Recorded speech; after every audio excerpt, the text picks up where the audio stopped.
सभी का GD corner में स्वागत है। आज हम सुनेंगे हरतालिका तीज व्रत कथा। भाद्रपद शुक्ल पक्ष की तृतीया को किया जाने वाला ये व्रत स्त्रियों के लिए अति शुभ माना जाता है। इस दिन स्त्रियां माता पार्वती और भगवान शिव की पूजा करती हैं और अपने वैवाहिक जीवन की सुख समृद्धि की कामना करती हैं। आज हम जानेंगे कि कैसे माता पार्वती ने कठोर तपस्या कर भगवान शिव को पति रूप में प्राप्त किया और कैसे ये व्रत सभी स्त्रियों के लिए सौभाग्य और सुख समृद्धि का प्रतीक बना। तो आइए शुरू करते हैं ये पवित्र कथा। बहुत समय पहले की बात है। पर्वतराज हिमालय की कन्या माता पार्वती जी छोटी उम्र से ही भगवान शिव को अपने पति के रूप में प्राप्त करना चाहती थी। उन्होंने निश्चय कर लिया कि वे किसी भी कीमत पर केवल शिव जी को ही वर रूप में स्वीकार करेंगी।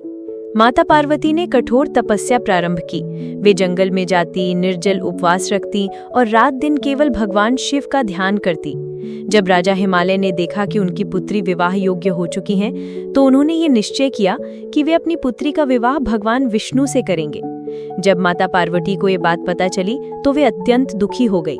उन्होंने सोचा, मैं तो जन्म जन्मांतर से केवल महादेव को ही पति मानती आई हूँ, अब किसी और से विवाह कैसे करूँ। उनकी सहेलियां ये दुख देखकर बहुत चिंतित हुईं। तब उन्होंने माता पार्वती को चुपचाप अपने साथ जंगल में ले जाकर छिपा दिया। जंगल में जाकर माता पार्वती ने रेत से भगवान शिव की प्रतिमा बनाई। उसके बाद वे निरंतर कठोर तपस्या और उपवास करती रहीं। उन्होंने 3 दिनों तक न तो जल ग्रहण किया, न ही अन्न, केवल भगवान शिव का ध्यान और भक्ति में लीन रहीं। उनकी भक्ति और तप से पूरा वातावरण पवित्र हो गया। तो इस प्रकार माता पार्वती की कठोर तपस्या से भगवान शिव अत्यंत प्रसन्न हुए। वो उनके सामने प्रकट होकर बोले, हे देवी, तुम्हारी तपस्या से मैं बहुत प्रसन्न हूँ। मैं तुम्हें पत्नी रूप में स्वीकार करता हूँ। ये सुनकर माता पार्वती का हृदय आनंद से भर गया। भगवान शिव ने उन्हें वचन दिया कि वे जन्म जन्मांतर तक पार्वती जी के साथ ही रहेंगे। तो चलिए जानते हैं इस कथा का महत्व। इसी घटना के कारण ये व्रत हरतालिका तीज कहलाया। हरतालिका शब्द का अर्थ है हटा ली गई, यानी सखियों द्वारा अपहरण करके ले जाना, क्योंकि पार्वती जी की सहेलियां ही उन्हें विवाह से बचाकर वन में ले गई थी। इस व्रत का फल हमें ऐसा मिलता है। विवाहित स्त्रियां ये व्रत अपने पति की लंबी उम्र और अखंड सौभाग्य के लिए करती हैं। अविवाहित कन्याएं उत्तम वर की प्राप्ति के लिए ये व्रत करती हैं। इस दिन निर्जला व्रत रखा जाता है और रात्रि में जागरण कर भगवान शिव पार्वती का पूजन किया जाता है।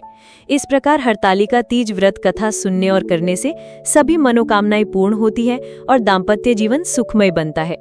इस प्रकार माता पार्वती की तपस्या से प्रसन्न होकर भगवान शिव ने उन्हें पत्नी रूप में स्वीकार किया। तभी से ये व्रत हरतालिका तीज कहलाया।